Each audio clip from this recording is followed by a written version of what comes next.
Welcome back to Masters and Doctoral Tips and Tricks. Let's talk about ChatGPT. In the last presentation, I actually emphasized that we cannot use ChatGPT in academic writing. Yes, we can use it. And I also highlighted some of the challenges that you are most likely to face. And one of the challenges was the repetition or the redundancy. And I want to talk about redundancy in this presentation. But as a way of introduction, I'm not trying to take away the benefit of this technology. The benefit of this technology is actually out there. There's plenty. It's actually a wealth of information on the benefits of this technology in biotechnology, in statistics, in medicine, in education, you can name it. But all I'm trying to tell you is that this technology also have got its weaknesses and it have got its strength. And second, which is the most important part, is we cannot use this technology to promote academic dishonesty. We cannot use this technology to promote theft of information. We cannot use this technology to promote plagiarism. If you are to use this technology, you need to make sure that you use it for the right reasons. These are some of the problems that you are most likely to face, especially if you take your study, if you take your thesis, throw it to the AI for a paraphrasing.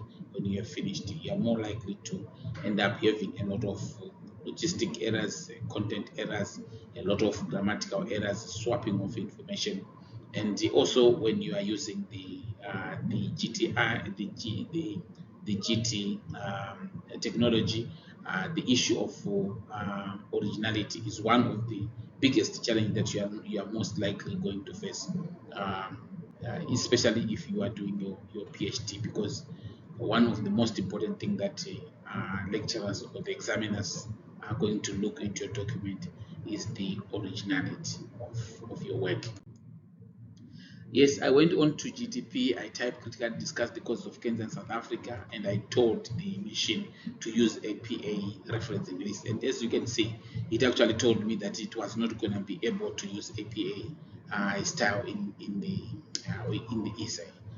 So this is one problem, because when we are writing academic writing, we want you to cite the scholars. We want you to tell us where you got the information. Then the second is, it came now. Was the introduction. Cancer is a complex, multifaceted disease. This was its introduction. Then it went on to in the introduction, it went on to write, in the context of South Africa, several factors contribute. Then blah blah blah. And I want to take note of the words that I have highlighted. Then in the conclusion of this essay, this is what the chat GPT wrote. Addressing the cancer burden in South Africa requires a comprehensive approach. Blah, blah, blah, blah, blah. Then it also went on to say researchers and the policy measures should collaborate to develop and implement effective strategies, etc., etc.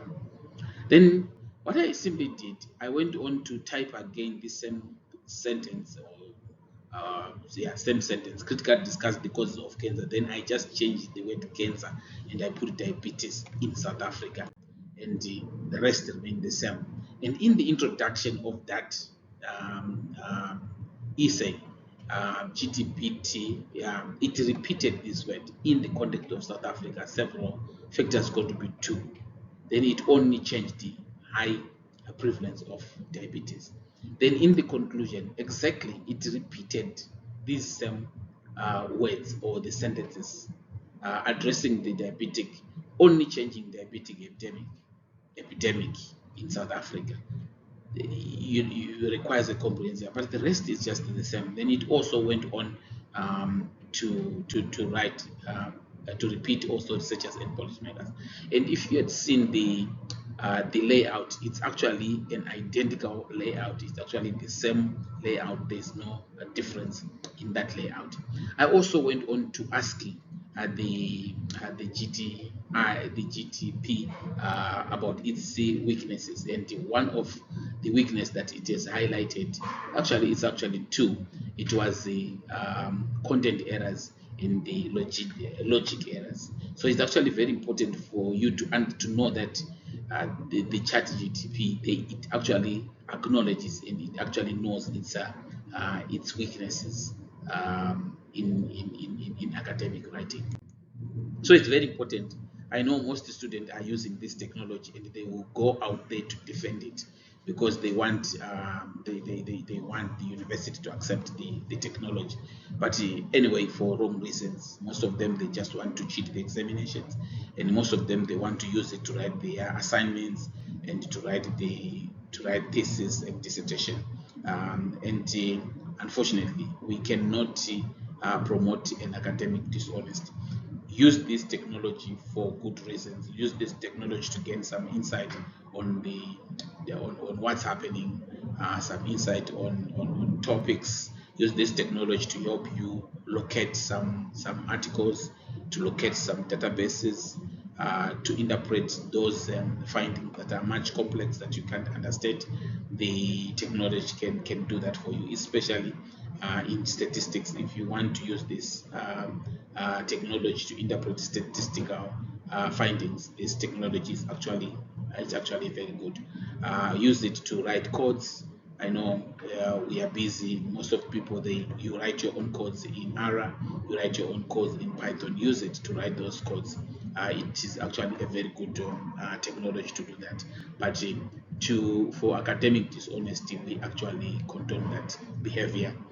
We want you to be original, and we want you to learn, and we don't want the machine to produce graduates that are not ready for the industry. Thank you so much. Don't forget to subscribe. If you have not subscribed, don't forget also to share. Thank you.